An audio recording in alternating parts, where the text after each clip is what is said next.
Well, welcome back to the book of James. I'm so glad you're here for lesson 3 and be able to look again at chapter 2.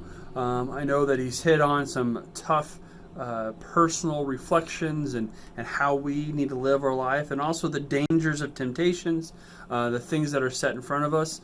And today he looks at this idea of deeds or works or things that we need to do in our life.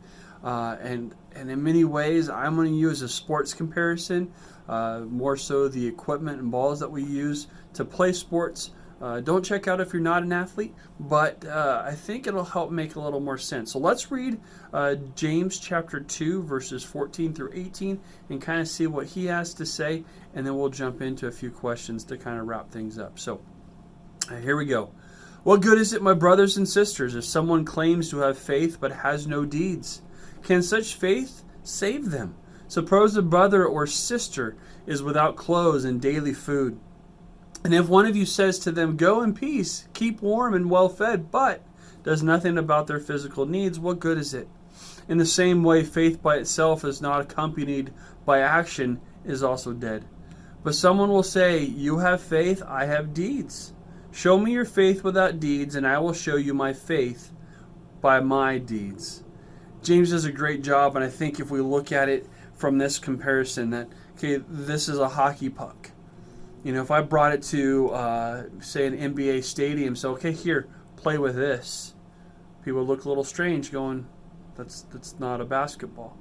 You know, or what about a football / soccer ball, depending on which part of the world you're in, right? This is round, not oblong like our traditional American football. We see it by its black and white checkered spots. It's obviously not a volleyball. If we were to touch and hold it, it looks and feels a little different. Same thing, we can go down the line of an actual football for us. The pigskin, you know, just a different flavor, different feel. We can see what it looks like. They look a little different. What about an actual basketball? Or what about this one? You recognize it? Rugby, you know, a little different style ball, but also for a very unique style of sport. And then honestly, bowling, and there's others. We can throw in tennis, we can throw volleyball, like I mentioned. There are so many different ones that we can throw out there. But if we look at each one of these pieces of equipment, they have a unique purpose. They fill, like bringing a hockey to an NBA stadium, or bringing a rugby to a bowling alley, or bringing a soccer ball to a volleyball court. It just doesn't work. And James kind of uses this illustration for us as Christians to say, hey, I know you're saved by faith. I know that that's what brings you into God's kingdom. But let's show people.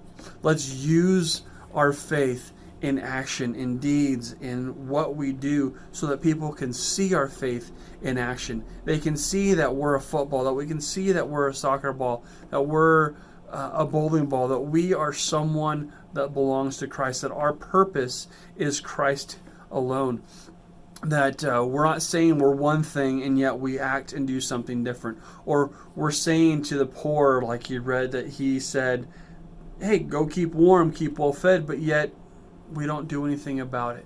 We're kind of the empty, false persona, false presentation of who God is.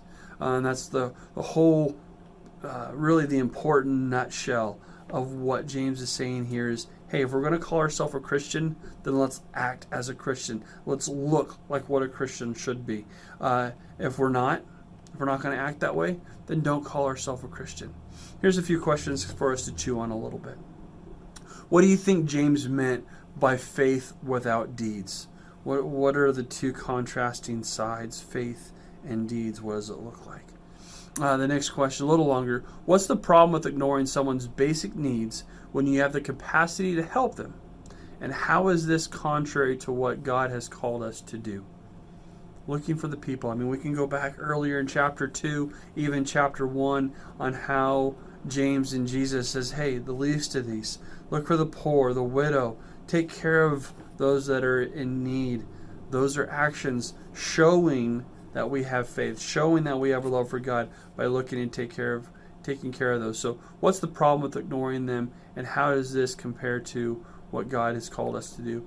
And third question is, what did James mean when he said that Faith that's not accompanied by action is dead. Faith not accompanied by faith is dead. But the action, what does that look like? What are those things that we need to do to be a part of that larger kingdom? And the fourth question, does this passage of Scripture conflict with the concept of being saved by grace alone? I'll give you a clue. Why not? Not why or why not, but why not? Why does this passage of Scripture not conflict with the concept of being saved by grace alone? It's a great question to throw around. And then if you have a few extra moments to look up a couple passages, these are two that complement this really well in the book of Matthew chapter 7 and then also Galatians chapter 5, really talking about two different sides of our actions on what we should and shouldn't do and how we look out for the larger kingdom. And what James is saying, hey, our words and our belief, yes, that's where it starts. But let's show. Let's be out there. Let's be what I'd like to say is the hands and feet of Jesus. Let's be there for people. Let people see that love of God in all that we do, everything that we say, not just be sitting on the sidelines, not saying, yep, there goes somebody else. Yep, there's somebody else over there. I'll just sit over here. No, James just encourages us, get involved, do something, show your faith, show who God is to you by reaching out to others. I hope that this next section in James will get you thinking about your own actions, your own choices, the way that you're involved in, whether it's the Warland community or your own community around the world that's checking this out, that we can truly show the love of God to everyone we meet. So thank you for tuning in and checking James out. God bless.